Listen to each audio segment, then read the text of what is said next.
Hello students, welcome back to my channel. आज की video में हम करेंगे क्लास 8 मैथ्स चैप्टर 3 एक्सरसाइज 3.3 के क्वेश्चन 3 to 7। तो स्टूडेंट्स, यदि आप मेरे चैनल पर नए हैं तो प्लीज़ इसे शेयर कर दीजिए, सब्सक्राइब कर दीजिए, लाइक कर दीजिए। Thank you.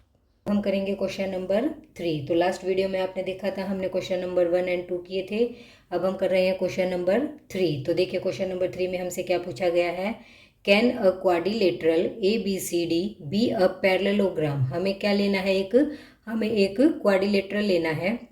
और वो क्या एक पैरेललोग्राम हो सकता है यदि हमारे पास angle D plus angle B is equal to 180 degree. तो हमें क्या बताना है, कैन अ क्वाड्रिलेटरल, क्या मीनिंग हुआ इसका, क्या एक क्वाड्रिलेटरल बी अ पैरेललोग्राम, वो एक पैरेललोग्राम हो सकता है या नहीं, हमें इसका आंसर देना है। तो सबसे पहले हम क्या लेंगे, हम कोई भी एक क्वाड्रिलेटरल ले लेंगे। मैंने कोई भी एक क्वाड्रिलेटरल लिया, मैंने इसको क्या नेमिंग दी, ABCD। तो देखिए अब मैंने ये क्वाड्रिलेटरल लिया। इसी तरह मैं ऐसे भी ले सकती हूँ, जैसे मैंने क्वाड्रिलेटरल क्या हो सकता है जिसकी 4 साइड हो, वो क्वाड्रिलेटरल होता है। तो 4 साइड की मैंने कोई भी एक फिगर ली। अगर मैं इसको ये भी नेमिंग दे सकती हूँ ABCD, पर हमें देनी कैसे है, जैसे हमें दिया गया है A के बाद B के बाद C के बाद D।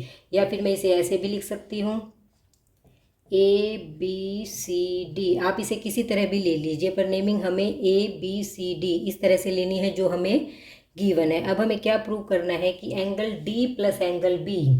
तो देखिए स्टूडेंट्स, एंगल D हमारे पास कौन सा है, ये, और प्लस में एंगल B, ये दो एंगल हमें क्या प्रूव करने हैं, क्या ये 180 डिग्री के बन जाए और वो हमारा एक पैरेललोग्राम होगा, ये हमें बताना है। तो स्टूडेंट्स, आपको पता है पैरेललोग्राम में क्या होता है। पैरेललोग्राम में जो ये वाला एंगल, जैसे मैंने ये पैरेललोग्राम लिया, एक तो ये एंगल और ये दो एंगल क्या होते हैं, ये होते हैं एडजेसेंट एंगल, और इनका सम हमेशा क्या होता है 180 डिग्री, क्योंकि एडजेसेंट एंगल क्या होते हैं सप्लीमेंट्री, और उनका एंगल का सम क्या होगा, सप्लीमेंट्री एंगल सम 180 डिग्री होते हैं। तो angle B plus angle C हमारे पास क्या होगा 180 डिग्री। इसी तरह मैं अगर ये दो लेना चाहूँ, angle C plus angle D, तो ये भी क्या होंगे, ये दोनों एंगल भी क्या है एडजेसेंट एंगल, और ये क्या है सप्लीमेंट्री, तो इनका सम भी क्या होगा 180 डिग्री। इसी तरह मैं ये दो भी ले सकती हूँ, कोई भी दो एडजेसेंट एंगल हम लेंगे तो वो क्या होंगे सप्लीमेंट्री, और उनका सम क्या होगा 180 डिग्री। और इसमें हमें क्या लेना है, angle D plus angle B।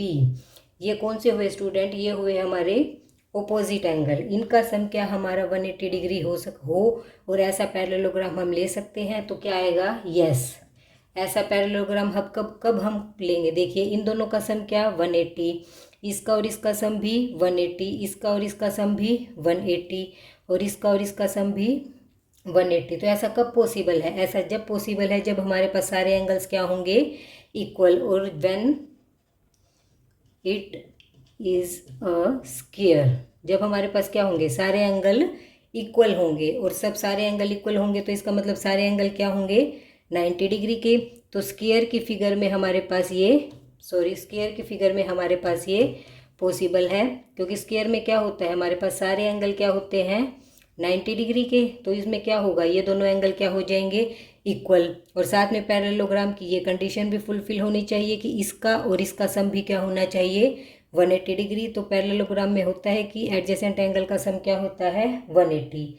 तो ऐसा स्क्वायर हमारा एक पैरेललोग्राम हो सकता है जिसका सम क्या हो एडजेसेंट एंगल का सम 180, और ये दोनों एंगल भी क्या होंगे इक्वल। तो स्टूडेंट्स आपको समझ आया। अब देखिए second part, AB is equal to DC is equal to 8 centimetre. हमें क्या दिया गया है AB और DC एंड DC, ये हमें क्या दे रखा है 8 सेंटीमीटर। इसका मतलब क्या है, ये दोनों इक्वल गिवन है, और AD इज इक्वल टू, ये AD हमें 4 दे रखा है और BC हमें 4.4। तो ऐसा पैरेललोग्राम हो सकता है, नो, ऐसा पैरेललोग्राम नहीं हो सकता। क्यों नहीं हो सकता, क्योंकि इसमें क्या है पैरेललोग्राम में हमारे पास क्या होता है अपोजिट साइड्स आर इक्वल। तो ये वाली साइड और ये साइड तो हमारी इक्वल है, लेकिन ये वाली और ये वाली हमारी इक्वल नहीं दे रखी। तो इसका मतलब क्या होगा, no, it is not possible. तो ऐसा पैरेललोग्राम नहीं हो सकता। तो इसका रीज़न क्या होगा, बिकॉज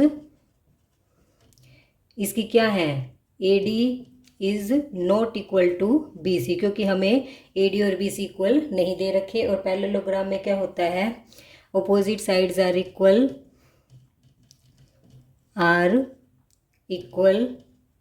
इन पैरेललोग्राम। तो स्टूडेंट समझ आया कि ऐसा पैरेललोग्राम हमारे पास पॉसिबल नहीं है। अब नेक्स्ट पार्ट देखिए, एंगल ए हमें गिवन है 70 डिग्री, आप इसमें ले लीजिए। जैसे ये हमें क्या गिवन है 70 डिग्री, और एंगल सी हमारे पास क्या गिवन है 65 डिग्री। तो आप बताइए क्या ऐसा पैरेललोग्राम पॉसिबल है? No, it is not possible. क्यों? क्योंकि हमें पता है पैरेललोग्राम की क्या प्रॉपर्टी होती है, जो अपोजिट एंगल होते हैं वो क्या होते हैं, इक्वल। पर इसमें क्या है, अपोजिट एंगल इक्वल नहीं है। तो इसका भी क्या आएगा, इसमें भी यही आएगा पार्ट थर्ड। इसमें भी क्या आएगा, no, it is not possible. ऐसा पैरेललोग्राम नहीं बन सकता। क्यों? क्योंकि इसके क्या हैं, opposite angle are not equal. Opposite angle हमें क्या गिवन है, ऑपोजिट एंगल इक्वल नहीं दे रखे, क्योंकि angle A is not equal to angle C, ये हमें गिवन है।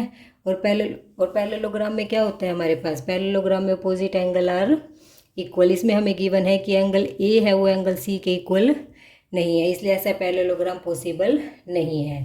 तो स्टूडेंट्स आ गए आपको क्वेश्चन नंबर 3 समझ में। अब हम देखते हैं question number 4। Question number 4, draw a rough figure of a quadrilateral that is not a parallelogram but has exactly two opposite angle of equal measure। तो स्टूडेंट्स इसमें हमें क्या लेना है, हमें कोई भी एक रफ फिगर बनानी है किसकी, क्वाड्रिलेटरल की, जो पैरेललोग्राम ना हो। क्या मतलब हुआ इसका, पहले तो हम एक 4 साइड वाली क्या लेंगे, क्वाड्रिलेटरल दे रखा है तो हमें क्या लेनी है, 4 साइड वाली एक फिगर। पर वो क्या नहीं होना चाहिए, वो पैरेललोग्राम नहीं होना चाहिए। इसका मतलब उसकी ऑपोजिट साइड्स ना तो इक्वल होनी चाहिए, ना ही अपोजिट साइड्स पैरेलल होनी चाहिए, बट है exactly two opposite angle of equal measure. पर लेकिन उसमें क्या होना चाहिए, दो ऑपोजिट एंगल हैं वो हमारे इक्वल मेजर के होने चाहिए। पैरेललोग्राम में क्या होता है, सारे अपोजिट एंगल्स क्या होते हैं, इक्वल। जैसे मैं एक आपको समझाती हूँ, मान लो मैंने एक पैरेललोग्राम लिया, इसका ये एंगल और ये एंगल हमारे पास क्या है, इक्वल, और ये एंगल और ये एंगल हमारे पास इक्वल। लेकिन हमें एक ऐसी फिगर लेनी है जिसमें हमारे पास ओनली दो ऑपोजिट एंगल इक्वल हों। तो स्टूडेंट्स आपने मेरी इंट्रोडक्शन वीडियो देखी हो तो आपको शायद ध्यान हो, उसमें हमने एक फिगर ली थी काइट की। हमने किसकी फिगर ली थी, काइट की। तो देखिए ये एक क्या है, क्वाड्रिलेटरल है, टाइप ऑफ क्वाड्रिलेटरल में हमने किया था काइट। तो ये हमारे पास क्या है, एक क्वाड्रिलेटरल। मैंने एक क्वाड्रिलेटरल लिया ए बी सी डी। उसके बाद क्या है, ये पैरेललोग्राम नहीं है। देखिए इसकी सारी कंडीशन को फुलफिल कर रहा है, पैरेललोग्राम नहीं है क्योंकि इसके अपोजिट साइड्स ना तो इक्वल है ना ही ये पैरेलल है। आगे देखिए, but has exactly two opposite angle. तो इसके दो ऑपोजिट एंगल देखिए काइट में हमने क्या प्रॉपर्टीज़ की थी कि ये वाला एंगल और ये एंगल तो क्या नहीं होगा, इक्वल नहीं होगा, लेकिन ये वाला एंगल और ये वाला एंगल हमारा इक्वल होगा। तो काइट में हमारे पास क्या कंडीशन थी, एंगल बी इक्वल होगा एंगल डी के। तो ये हमारे ऐसी हम एक रफ फिगर बना सकते हैं। तो इसको हम कैसे करेंगे, हम ऐसे करेंगे, हमने एक काइट की फिगर बनाई और लिखेंगे it is a figure of kite जिसमें ऑपोजिट एंगल आर इक्वल। तो इसे हम कैसे लिख सकते हैं, रफ फिगर ऑफ काइट। हमारे पास क्या है, रफ फिगर ऑफ काइट इन विच, जिसमें क्या है हमारे पास ऑपोजिट एंगल, हमारे पास क्या है टू ऑपोजिट, एग्जैक्टली सिर्फ हमारे पास दो ही ऑपोजिट एंगल इक्वल मेज़र के हैं, इक्वल मेज़र। तो वो कौन से होंगे, वो हमारे पास होंगे एंगल बी प्लस में angle B is equal to angle D. तो स्टूडेंट्स आया समझ में। अब हम बढ़ते हैं क्वेश्चन नंबर 5 पर। तो देखिए question number 5, the measures of two adjacent angle of a parallelogram are in the ratio 3:2। तो स्टूडेंट्स इसमें हमें क्या दिया गया है, हमें कोई भी एक पैरेललोग्राम गिवन है जिसका रेशो हमें क्या दे रखा है, 3:2।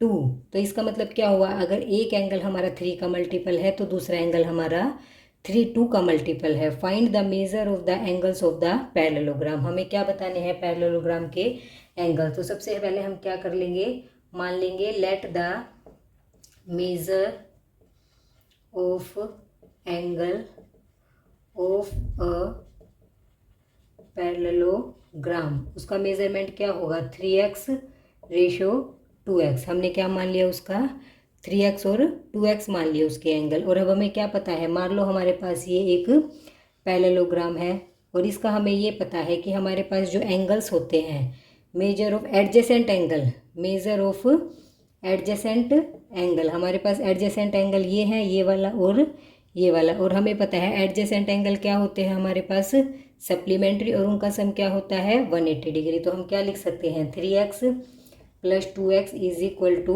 180 डिग्री। रीज़न क्या देंगे हम, एडजेसेंट एंगल्स आर सप्लीमेंट्री। तो एडजेसेंट एंगल हमारे पास क्या है सप्लीमेंट्री इन पैरेललोग्राम। पैरेललोग्राम में हमारे पास क्या होता है मेजर सप्लीमेंट्री एंगल क्या होते हैं हमारे पास, एडजेसेंट एंगल सप्लीमेंट्री होते हैं और सप्लीमेंट्री एंगल का सम 180 डिग्री होता है। तो यहाँ से हम क्या करेंगे, हम x की वैल्यू फाउंड आउट कर सकते हैं। तो x की वैल्यू हमारे पास क्या आई 180 को हम 5 से डिवाइड कर देंगे, 5 3 जा 15, 3 5 6 जा 30। तो x की वैल्यू हमारे पास क्या आई 36 डिग्री।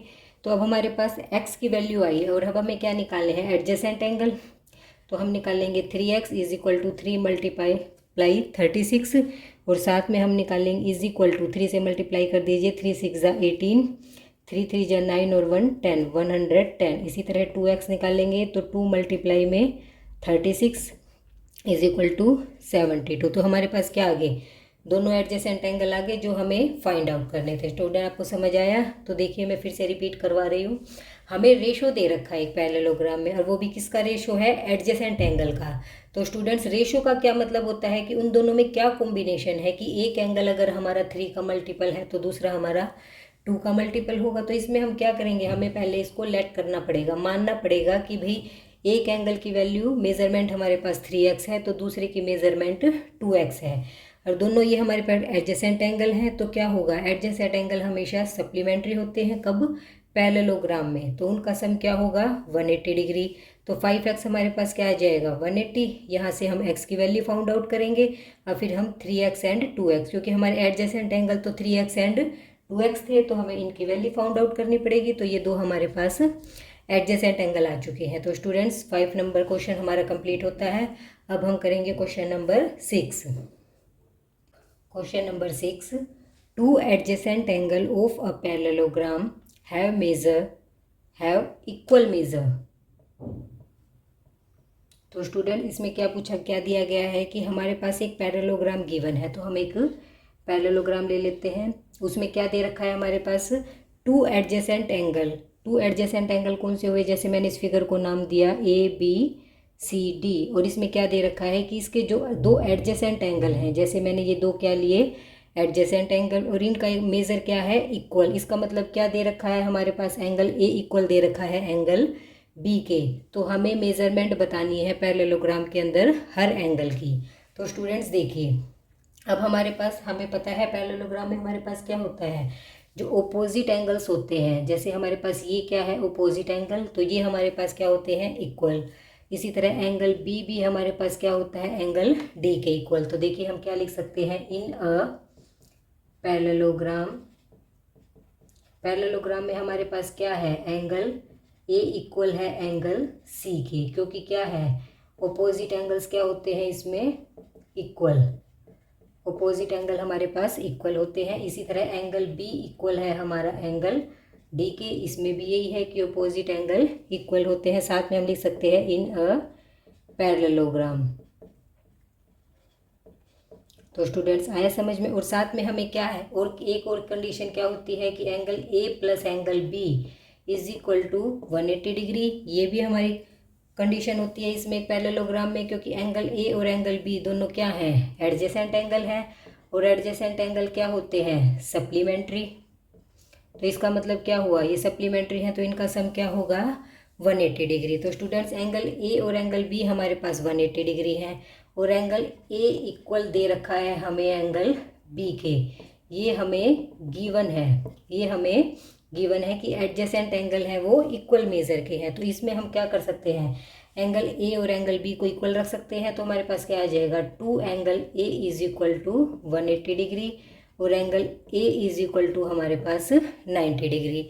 अब एंगल ए 90 है तो हमारे पास क्या होगा, एंगल बी भी हमारे पास क्या होगा, 90 डिग्री आ जाएगा। एंगल ए 90 है तो एंगल बी भी 90, और एंगल ए और एंगल सी इक्वल है तो एंगल सी भी 90, और एंगल बी और डी इक्वल है तो एंगल डी भी 90।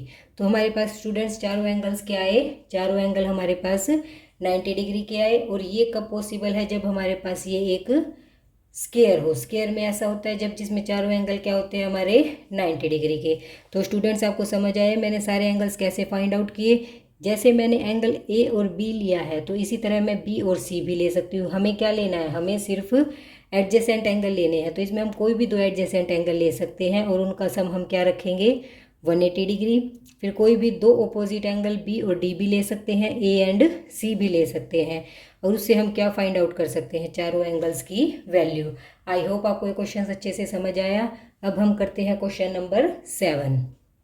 Question number 7, the adjacent figure HOPE is a parallelogram. तो स्टूडेंट्स देखिए हमें एक फिगर दी गई है HOPE, ये क्या है, एक पैरेललोग्राम। और हमें क्या फाइंड आउट करना है, हमें सारे एंगल्स फाइंड आउट करने हैं। एक है इसमें एंगल x, एक एंगल है y और ये एंगल z। हमें क्या बतानी है, इन सब की वैल्यूज़, और साथ में हमें ये बताना है कि इसमें कौन सी प्रॉपर्टी यूज़ की गई है। तो स्टूडेंट्स देखिए सबसे पहले हम क्या देखेंगे, मैंने आपको पहले क्वेश्चन में भी बताया था, यदि मेरे पास ये दो पैरेलल लाइन है और इसको ये लाइन इंटरसेक्ट कर रही है तो ये कौन सी होती है, ये होती है ट्रांसवर्सल लाइन। और इसके ये वाले एंगल और ये, तो देखिए स्टूडेंट्स आप कंफ्यूज मत होइए, दो पैरेलल लाइन को मैंने एक लाइन इंटरसेक्ट करवाई और इसमें जो अंदर की साइड है ये देखिए ये अंदर है और ये भी अंदर ही है, इसके साथ इसके अंदर का पार्ट लिया और इसका, और ये तो हो गया इंटीरियर, और एक दूसरे से अपोजिट है तो अल्टरनेट इंटीरियर एंगल, ये क्या होते हैं, इक्वल होते हैं। तो देखिए इसी तरह मैं इसमें आपको समझाती हूँ। जैसे मैंने इसमें एक ये वाली लाइन ली पैरेलल और एक मैंने ये वाली लाइन ली पैरेलल, और इसको ये वाली लाइन इंटरसेक्ट कर रही है तो ये कौन सी हुई, ट्रांसवर्सल लाइन। तो हो ये वाला एंगल वाई और एक एंगल 40 एंड एंगल वाई, ये हमारे क्या हो जाएंगे, अल्टरनेट इंटीरियर एंगल। तो ये क्या होंगे हमारे इक्वल। तो देखिए इसमें आपको समझ आया फिगर में, एक मैंने लाइन ली है EP और दूसरी लाइन मैंने ली है HO। ये दोनों लाइन क्या है हमारे पास, पैरेलल, और HP क्या है हमारे पास, ट्रांसवर्सल। ये हमारे पास क्या है, ट्रांसवर्सल लाइन है। तो इससे क्या हो जाएगा, एंगल Y हमारा हो जाएगा 40 डिग्री, क्योंकि क्या है ये दो पैरेलल लाइन में यदि कोई एक लाइन इंटरसेक्ट कर रही है जो ट्रांसवर्सल है तो एंगल Y हमारा हो जाएगा 40 डिग्री। तो स्टूडेंट्स आपको समझ आया Y की वैल्यू हमारी 40 डिग्री कैसे आई। अब हमारे पास Y की वैल्यू है 40 डिग्री। अब देखिए इस एंगल को मैं अगर ऐसे कंप्लीट कर दूँ तो ये एंगल हमारा क्या हो जाएगा, लीनियर पेयर। तो इसको मान लो मैंने मान लिया एंगल M, तो यहाँ पे हो जाएगा एंगल M प्लस में 70 degree is equal to 180 degree, क्योंकि ये क्या है, ये हमारे लीनियर पेयर में है, और लीनियर पेयर में है तो इनका सम क्या होगा 180 डिग्री। तो एंगल M हमारे पास क्या आ जाएगा, 180 degree minus 70 is equal to 110, और एंगल M हमारे पास आ गया 110। और अब हमें क्या पता है कि एंगल X हमारा इक्वल है एंगल M के, क्योंकि क्या होता है पैरेललोग्राम में opposite angles are equal. Opposite angle हमारे क्या होते हैं, यहाँ पे देखिए अपोजिट एंगल हमारे इक्वल है। तो एंगल X की वैल्यू भी हमारे पास क्या आ जाएगी 110। तो देखिए मैं एंगल Y की वैल्यू निकाल चुकी हूँ एंगल X की। अब मुझे निकालनी है एंगल Z की वैल्यू। तो देखिए स्टूडेंट्स ये वाला एंगल और एक ये एंगल, ये हमारा क्या है, एडजेसेंट एंगल। तो इनका सम क्या होगा 180, क्योंकि ये क्या होते हैं सप्लीमेंट्री। तो देखिए angle X plus angle Z plus में 40 degree is equal to 180 degree. क्यों, क्योंकि एडजेसेंट एंगल क्या होते हैं, आर सप्लीमेंट्री। साथ में आप पैरेललोग्राम लिख दीजिए कि एडजेसेंट एंगल पैरेललोग्राम में क्या होते हैं, सप्लीमेंट्री। तो एंगल X की वैल्यू क्या रखी मैंने 110 plus 40 plus angle Z is equal to 180 degree. तो यहाँ से मेरी एंगल Z की वैल्यू क्या आई, 180 minus 150 is equal to 30 degree. तो देखिए यहाँ से मुझे एंगल Z की वैल्यू भी मिली। अब स्टूडेंट समझ आया एक्स वाई एंड Z की वैल्यू हमें कैसे फाइंड आउट हुई। तो सिंपल, हर क्वेश्चंस में हमें क्या करना है, हमें पैरेललोग्राम की प्रॉपर्टीज़ लगानी है। अगर हम इंट्रोडक्शन वीडियो को अच्छे से देखेंगे, पैरेललोग्राम की, क्वाड्रिलेटरल की, स्क्वायर की, हर चीज़ की प्रॉपर्टी को अच्छे से रिमेंबर करेंगे तो हमें हर क्वेश्चन अच्छे से क्लियर हो जाएगा। और जितनी ज़्यादा हम इन क्वेश्चंस की प्रैक्टिस करेंगे उतने ही हमें ये क्वेश्चंस क्लियर होते जाएंगे।